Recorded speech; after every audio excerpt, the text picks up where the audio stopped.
তাফসির মাহফিল Islamic media 01+। কবরের ভিতরে প্রশ্ন হবে, কে তোমার রব? মুমিন ব্যক্তি বলবে রব্বি আল্লাহ, আমার রব আল্লাহ। ওয়ামা দীনুকা, তোমার দিন কি? বলবে দীনুন আল ইসলাম। ওয়ামান নবিয়ুকা, তোমার নবীকে? ওই লোক বলবে নবিয়ুনা মুহাম্মাদুর রাসূলুল্লাহ সাল্লাল্লাহু আলাইহি ওয়াসাল্লাম। হাদিসে এসেছে ওই সময় নবীজির চেহারা মোবারক দেখানো হবে। প্রশ্ন করা হবে, মা কুনতা তাকুলু ফি হাদার রাজুল, এই লোক সম্পর্কে তোমার ধারণা কি? লোকটি বলবে হাদা নবিয়ুনা মুহাম্মাদুর রাসূলুল্লাহ সাল্লাল্লাহু আলাইহি ওয়াসাল্লাম, ইনি তো আল্লাহর রাসূল, আমার নবী। সঙ্গে সঙ্গে গায়েব থেকে আওয়াজ হবে, ফাফরিশু বিল জান্নাতি ওয়ালবিসু বিল জান্নাহ।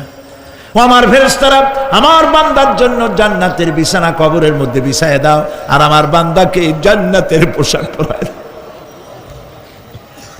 জান্নাতের পোশাক পরায় দাও, জান্নাতের বিছানা বিছায় দাও, আর তার কবরটাকে প্রশস্ত করো। ইলা মাদ্দা বাসারা, যদ্দূর তার চোখের দৃষ্টি যায় অদ্দূর বড় বানায় দাও কবর। ফেরেশতারা বলবেন নোম কা নাউমুল উরুস, দুলামিয়া যেমন বাসর সজ্জায় বৌনিয়া ঘুমায়, তুমি আরামে ঘুমায় থাকো ইলা ইয়াউমিল কিয়ামা।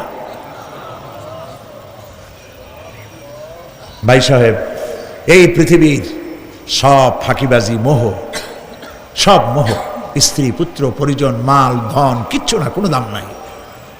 আল্লাহকে ভয় করুন, আল্লাহকে ভয় করে চলুন।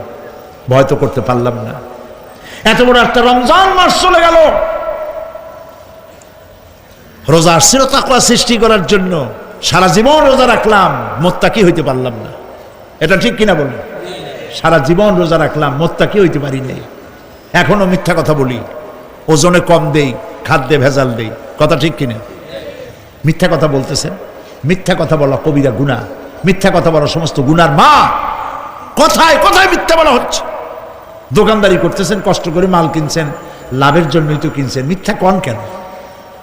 ওজনে কম দিচ্ছেন, ভেজাল দিতেছেন, ভেজাল দিয়া কম দিয়া কয় টাকা উপার্জন করবেন? আর কতগুলি খাইতে পারবেন আপনি? চাউলের মধ্যে তুষ দিলেন, কুড়া দিলেন, পাথর দিলেন। আহারে মুসলমান, কি কপাল পোড়া!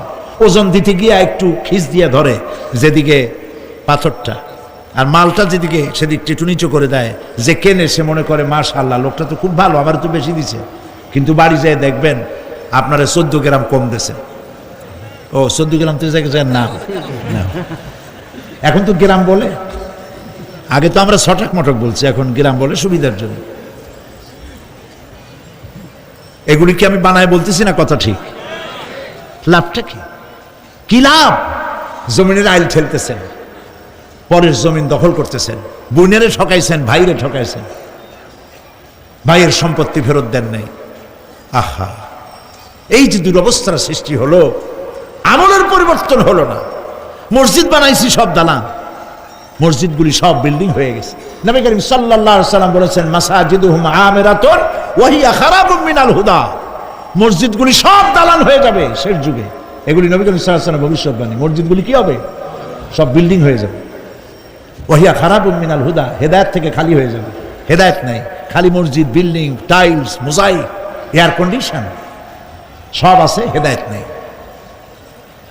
কবি বলতেছেন, মসজিদ তো বানালি है सब भर में ईमान की हरारत वालों ने, मन पुराना पापी रहा बरसों में नमाजी बनना सिखा। মন চাইছে তাড়াতাড়ি করে মসজিদ একটা বানাই ফেলাইছে, কিন্তু বছর বছর নামাজ পড়লো, মন সেই পুরানা পাপী রয়ে গেছে, সেই পাপ থেকে সে বাঁচতে পারে নাই।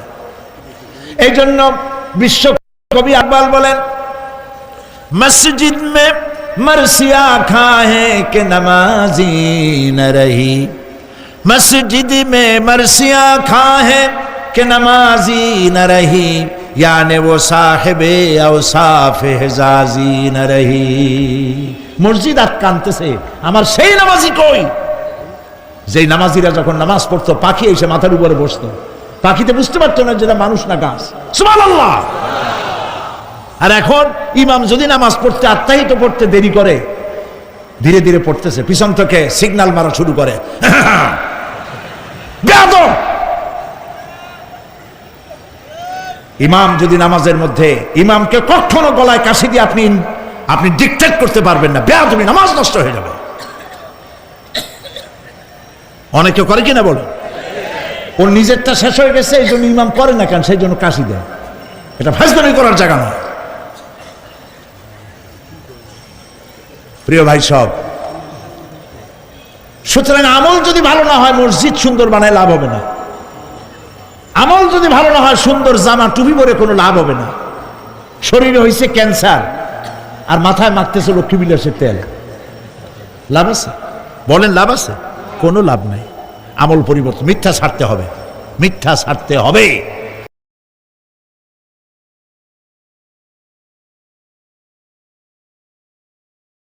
فمن يعمل مثقال ذرة خيرا يره ومن يعمل مثقال ذرة شرا يره। এর অর্থ হলো, পৃথিবীতে কেউ যদি ছোট্ট একটি পাপ নেকির কাজ করে, সরিষা পরিমাণ নেকির কাজ যদি করে, সেটা দেখতে পাবে। সরিষা পরিমাণ পাপের কাজ যদি করে, সেটা দেখতে পাবে। ওমর রাদিয়াল্লাহু তাআলা আনহু কাঁদতেছিলেন, কিয়ামতে সব নেকি আর পাপ যা যা করছি সব দেখানো হবে। ইন্না লিল্লাহি ওয়া ইন্না ইলাইহি রাজিউন। আল্লাহ তুমি মাফ করে দাও আমাদেরকে, আমরা বলি আমিন। কতক্ষণ হাঁটার পরে তিনি প্রশ্ন করলেন, আচ্ছা, মুমিনদের জন্য কোরআনের মধ্যে সব থেকে আশাব্যঞ্জক কোন আয়াত কি আছে? পেছন থেকে আওয়াজ এলো, মুমিনদের জন্য আশাব্যঞ্জক একটি আয়াত আল্লাহ রাব্বুল আলামিন কোরআনের মধ্যে দিয়েছেন, সেটি হচ্ছে লা তাকনাতু মির রাহমাতিল্লাহ। আমার রহমত থেকে, আল্লাহর রহমত থেকে হতাশ হয়েও না, নিরাশ হয়ে যেও না। অর্থ হচ্ছে এই, আমরা পাপ করেছি, আমরা সবাই গুনাহগার কিনা বলেন? স্বীকার করি আমরা সবাই গুনাহগার কিনা? সবাই গুনাহগার। এই গুনাহগার মানুষগুলি যদি গুনায় তওবা করে, গুনার জীবনে করব না তওবা করে কেউ যদি আল্লাহর রহমতের দিকে এক বিঘত অগ্রসর হয়, হাদিসে কুদসির ভিতরে এসেছে, আল্লাহ পাক বলেন, আমি আমার ওই বান্দার দিকে এক হাত আগায়া যাই। কোন বান্দা যদি গুনার তওবা করে আর যদি গুনাহ না করে, আমার দিকে যদি হেঁটে আসে, আমার রহমত বান্দার দিকে দৌড়াইয়া যায়। আল্লাহর গজবের চাইতে রহমত বেশি। বান্দা, তোমার গুনাহ যদি আকাশ সমান হয়, আল্লাহর, তোমার গুনাহ যদি পাহাড় সমান হয়, আল্লাহর রহমত আকাশ সমান। তোমার গুনাহ যদি আকাশ সমান হয়, আল্লাহর রহমত তার আরশে আজিম ছায়া গেছে। সুবহানাল্লাহ। মাপ চাও, ক্ষমা চাও, তওবা করো, জীবনে গুনাহ আর করব না। যে ব্যক্তি তওবা করবে, গুনাহ থেকে বাঁচবে, আল্লাহ তাদেরকে রক্ষা করবে। প্রিয় ভাইয়েরা, এই দুনিয়ার জিন্দেগিতে পৃথিবীর মহব্বতে আমরা পাগল হয়ে গেছি। সবাই শুধু টাকা টাকা, টাকা ছাড়া দুনিয়াটা ফাঁকা। দুনিয়া কা মজা লে লো, দুনিয়া তোমারি হ্যায়। খাও দাও ভর্তি করো, দুনিয়াটা মস্ত বড়। এগুলি শয়তানদের কথা। কাদের কথা? শয়তানদের কথা। আল্লাহ বলেছেন, কুলু ওয়া তামাত্তাউ, খা, জব্বার খাও, খা, খার ভর্তি কর। মাতাউন কালিল সুম্মা মাওয়াহুম জাহান্নাম ওয়া বিসাল মাসির। সামান্য কয়েকদিনের জন্য দালান কোঠা বানাইয়া ভর্তি কর, এরপরে জায়গা হবে জাহান্নামে। জায়গা হবে কোথায়? জাহান্নামে। প্রিয় ভাইয়েরা, এই দুনিয়াটার দৃষ্টান্ত একটা পরের স্ত্রীর মতো সুন্দরী যুবতী, রূপবতী, স্বাস্থ্যবতী পরের একটা স্ত্রী। এইটারে দেখে আফসোস করে কোনো লাভ আছে? জবাব দেন। যারা কথা বোঝেন তারা জবাব দেন। অন্যের সুন্দরী তরুণী, তন্নী, রূপবতী যুবতী, রূপের ছটায় চতুর্দিকে আলোকিত, এরকম একটা পরের বউ দেখিয়া আফসোস করে কোনো লাভ আছে? ওর তো বিয়ে হয়ে গেছে, তুমি আফসোস করে লাভ কি? গলা দড়ি গিয়ে মরলেও লাভ নাই। এই পৃথিবী একটা সুন্দরী পর স্ত্রীর মতো একে যত মহব্বত করবেন আল্লাহর রহমত থেকে তত দূরে চলে যাবেন, আর এই দুনিয়ার উপরে যত লাথি মারবেন আল্লাহর দিকে তত আগায় যাবেন। খালি টাকা চাই, টাকা টাকা। বাড়ি একটা আছে আরো 6টা চাই, দোকান 5টা আছে আরো 7টা চাই, গাড়ি একটা আছে আর 50টা চাই। এই চাই আর চাই, খাই আর পাই, এই করতে করতে মানুষের জীবন শেষ হয়ে যায়। আহারে, একেবারে খালি হাতে চলে গেল। ইন্ডাস্ট্রি পড়ে থাকলো, বাড়ি পড়ে থাকলো, গাড়ি পড়ে থাকলো, 3খান কাপড় নিয়ে আর চলে গেল গর্তের মধ্যে। আহারে, ছেলে মেয়ে বউ চোখের একটু পানি ফেলাইলো ওই দিন, আর কিচ্ছু না, কবরের মধ্যে রেখে দিল। এখন কবরের ভিতরে ফেরেশতা চলে এসেছে। বেঈমান হয়ে যদি মারা যেয়ে থাকি, ইমান নিয়ে মরে নাই, বেঈমান হয়ে মারা গেছে, কলেমা মনে আসে নাই, জিজ্ঞেস করা হবে মান রাব্বুকা মা দীনুকা মান নাবিয়ুকা, কে তোমার রব, কি তোমার দিন, কে তোমার নবী? বেঈমান বলবে হায় হাতা লা আদরি, জানি না। নাউযুবিল্লাহ, বলে নাউযুবিল্লাহ, জানি না। এখানে আপনি মুখস্থ করে গেলেই যে ওখানে জবাব দিতে পারবেন এমনটি হবে না। আমল করতে হবে, আমল তৈরি করতে হবে। আমল মানে কিন্তু এইটা না যে আপনি বসে বসে তসবিহ পড়বেন, এটা লোকের আমল করে, যে লোকটা খুব আমলদার, খুব আমল করে। আমলের ইংরেজি হচ্ছে ওয়ার্ক, বাংলা হলো কাজ। তো কেউ বসে বসে কোনো কাজ নাই, তসবিহ টিপতেছে, এটা কিন্তু আমল হইল? আপনার সমস্ত কাজগুলি হতে হবে আল্লাহরে খুশি করার জন্য। দোকানদারি করবেন আল্লাহরে খুশি করার জন্য করেন। আচ্ছা, ওখানে পরে আসতেছে। কবরের ভিতরে জবাব দিবে আমি কিছু জানি না। কিছুই যখন জানলো না, শাস্তি শুরু হয়ে যাবে। সিজ্জিনে তার রূহ রাখা হবে, এ মাটির দেহ মাটির সঙ্গে মিশে যাবে। কবরের মধ্যে কোনো প্রচন্ড শাস্তি বা জাহান্নামের আগুন ইত্যাদি দিয়েছি, প্রচন্ড কোনো শাস্তি হবে না। শাস্তি হবে কবর আযাব, আযাবুল কবর হক, আযাবে কবর হবে, তবে জাহান্নামের শাস্তি মতো হবে না। আসামি কনভিক্টেড না হওয়া পর্যন্ত, বিচার না হওয়া পর্যন্ত যেমন ফালায় রাখে জেলখানার কোনো রুমে বা হাজতখানায়, ওই রকম সিজ্জিন নামক একটা জায়গা আছে, ওইখানে রেখে দেবে। শাস্তি হবে কিসের উপরে? রুহের পরে। অনেকে মনে করে যে কবর হলো ওই শুধু মাটির মধ্যে ওইটা, কিন্তু এইটার নাম শুধু কবর না। মানুষের জীবনের 4টে স্তর। কয়টা স্তর? একটা হলো আলমে আরওয়াহ, আরেকটি হচ্ছে আলমে আজসাম অথবা আলমে আসবাব, আরেকটি হচ্ছে আলমে বারজাখ, আরেকটি হচ্ছে আলমে আখিরাত। কয়টা হলো? 4টা। আলমে আরওয়াহ রুহের জগৎ, যেখান থেকে আমরা আসছি। আর আলমে আজসাম বা আলমে আসবাব হলো বস্তু জগৎ, যেখানে আমরা আসি। এরপরে মৃত্যু থেকে শুরু করে কিয়ামতের দিন পর্যন্ত যে সময়টা, এই সময়টার নাম হলো আলমে বারজাখ। বারজাখ শব্দের অর্থ হলো জবনিকা, পর্দা, স্ক্রিন, একটা পর্দার আড়ালে নিয়ে যাওয়া হবে। এরপরে হবে আলমে আখিরাত, যেখানে জবাবদিহির জন্য সকলকে উঠতে হবে। শাস্তি হবে রুহের উপরে। এখন আপনি বলবেন যে রুহের শাস্তি হয় কেমনে? রুহ তো দেখা যায় না। রুহ কি দেখা যায়?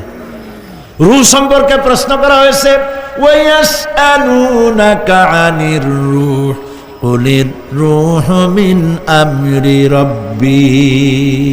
নবী, আপনাকে প্রশ্ন করা হয় রূহ কি জিনিস, আপনি বলুন রূহ হচ্ছে আল্লাহ পাকের একটি অর্ডার। তো এই অর্ডার, একটি হুকুম, যার কোনো আকার নাই, এইটারে আল্লাহ শাস্তি কেমনে দেবে? এই শাস্তি আপনি এই দুনিয়ায় বুঝতে পারবেন।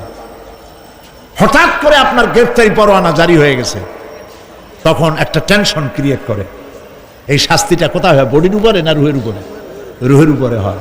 ঘুমায় আছেন, স্বপ্নে দেখতেছেন বাঘে তাড়াইতেছে, বউ কাছে শোয়া, পুলিশে তাড়াইতেছে, বাঘে তাড়াইতেছে, সাপে তাড়াইতেছে, ঘেমে ভয়, আপনি ভয়তে ঘেমে হার্টবিট এত বাড়ছে, ঘুমের থেকে জেগে বউরে ধমকাচ্ছেন যে আমারে বাঘে তাড়াইলো, তুমি একেবারে নাক ডেকে জন্মের মতো ঘুমাইতেছ। বউ তো টেরই পায় নাই, ঠিক কিনা? এই যে বাঘে তাড়াইলো, পুলিশে তাড়াইলো, সাপে তাড়াইলো, ঘুমের মধ্যে কষ্টে ঘাম বেরিয়ে গেল, এই শাস্তিটা কিছুর উপরে হইল? রুহের উপরে। এটা আল্লাহ দেখাই দিলেন, মরার পরে এর থেকে মারাত্মক কঠিন শাস্তি রুহের উপরে হবে। তারপরে বডি বানানো হবে জাহান্নামে দেওয়ার জন্য। এগুলির ব্যাপারে আমি আলোচনা করেছিলাম চট্টগ্রামে এবছর সূরা নাবার তাফসীর করেছিলাম। সূরা নাবা, আম্মা ইয়াতাসাআলুন, 5 দিন তাফসীর করেছি, 31 জন হিন্দু খ্রিস্টান মুসলমান হয়ে গেছে এবার চট্টগ্রামে। নবী করিম সাল্লাল্লাহু আলাইহি ওয়াসাল্লাম বলেছেন, কেউ যদি দুনিয়ায় বেঁচে থাকা অবস্থায় কিয়ামতের দৃশ্য দেখতে চায়, সেজন্য সূরা নাবা, সূরা আত-তাকবীর, সূরা নাজিআত, সূরা আল-ইনফিতার, এই সূরাগুলি যেন পড়ে, তাহলে দুনিয়ায় জীবিত থাকা অবস্থায় কিয়ামতের দৃশ্য দেখতে পারবে। ঈমানদার ব্যক্তি, যে ব্যক্তি মরার সময় মুখে উচ্চারণ করতে পেরেছে লা ইলাহা ইল্লাল্লাহু মুহাম্মাদুর রাসূলুল্লাহ, জোরে সোরে পড়েন লা ইলাহা লা ইলাহা লা ইলাহা লা ইলাহা ইল্লাল্লাহু মুহাম্মাদুর রাসূলুল্লাহ। কালেমা পড়ে মারা গেল। এরপরে কবরের ভিতরে মুনকার নাকির ফেরেশতা এসে হাজির হয়ে যাবে, প্রশ্ন করবে মান রব্বুকা। ঈমানদার ব্যক্তি বলবে রব্বি আল্লাহ। বলেন রব্বি আল্লাহ। আমার রব কে? আল্লাহ না, আল্লাহ। মহব্বতের সাথে বলেন আল্লাহ। কেউ যদি হৃদয়ের গভীর কন্দর থেকে, কলিজার মধ্য দিয়ে, মনের মণিকোটা থেকে একবার যদি গভীর রাত্রে জেগে একবার যদি বলে আল্লাহ, আল্লাহ পাক 70 বার সাড়া দিয়ে জিজ্ঞেস করেন, বান্দা কি চাও বলো, আমি হাজির। কি মজার নাম আল্লাহ, এর থেকে মজার নাম পৃথিবীতে নাই। এই মজা বেশি পাবেন তাহাজ্জুদের সময়। সুবহানাল্লাহ বলেন। রাত জাগতে শিখুন, তাহাজ্জুদের নামাজের অভ্যাস করুন। সমস্ত নবীদের উপরে তাহাজ্জুদ পড়া বাধ্যতামূলক ছিল। গভীর রাত্রে সব ঘুমানো, আপনি জাগুন, উজু করুন, একটা রুমের মধ্যে একা চলে যান, দরজা বন্ধ করে দিন, তারপরে 6 রাকাত 8 রাকাত নামাজ পড়ে কান ধরিয়ে আল্লাহর কাছে বলতে থাকেন, আল্লাহ আমি এই সমাজের একজন নগণ্য মানুষ, তুমি দয়া করে আমারে কত টাকা দিছো, পয়সা দিছো, আমার মতো বিদ্যা জানাওয়ালা লোকেরা রিক্সা চালায়, অফিসে চাকরি করে, খাইয়া বউরেও ভালো কাপড় দিতে পারে না, তুমি আমারে কই থেকে কই নিয়ে আসছো বাবু, তার আমি শুধু নাফরমানি করছি, গুনাহ করছি, মিথ্যা কথা বলছি, আল্লাহ তুমি আমারে মাফ করো। গভীর রাত্রে গুনগুন করে নিজের কানে ধরে অপরাধ স্বীকার করে কাঁদতে থাকেন আর ডাকতে থাকেন, ইয়া আল্লাহু ইয়া রহমানু ইয়া রহিমু ইয়া হাইয়ু ইয়া কাইয়ুম। পড়েন ইয়া আল্লাহু ইয়া রহমানু ইয়া রহিমু ইয়া হাইয়ু ইয়া কাইয়ুম। ইয়া আল্লাহু ইয়া রহমানু ইয়া রহিমু ইয়া হাইয়ু ইয়া কাইয়ুম। চোখের পানি ফেলেন। নবীজি বলেছেন, আল্লাহর ভয়েতে গুনাহ করেছিল সেই লজ্জা করে, আল্লাহর ভয়েতে, জাহান্নামের ভয়েতে মানুষ যখন কান্দে, চোখের পানি নাকের অর্ধেক আসতে না আসতে আল্লাহ পাক তারে মাফ করে দেন। আল্লাহ পাক, মা বাচ্চা যদি কান্দে মা সইতে পারে? বলেন, মায়ের চাইতে আল্লাহর মহব্বত কম না বেশি? মহব্বতকে আল্লাহ পাক 100 ভাগ করেছেন, 1 ভাগ সারা বিশ্বের মাঝে ছড়িয়ে দিয়েছেন, আর 99 ভাগ আল্লাহ তার নিজের মধ্যে রাখছেন। 1টা ভাগ ছেড়ে দিলেন পৃথিবীতে, সেই ভাগের থেকে যেটুকুন মুরগি পেল, মুরগি তার বাচ্চা ঠেকাবার জন্য চিলের সাথে লড়াই করে, শেয়ালের সাথে লড়াই করে, গরু হাতির সাথে লড়াই করে, মানুষ তার সন্তানকে বাঁচাবার জন্য জীবনটাও দিয়ে দেয়। 1টা ভাগের যতটুকুন পেলাম, সেই মহব্বত যদি আমার এত তীব্র হয় স্ত্রীর জন্য, সন্তানের জন্য, তাহলে 99টা ভাগ মহব্বত যে আল্লাহর কাছে বান্দার জন্য, তার দয়া কত বেশি।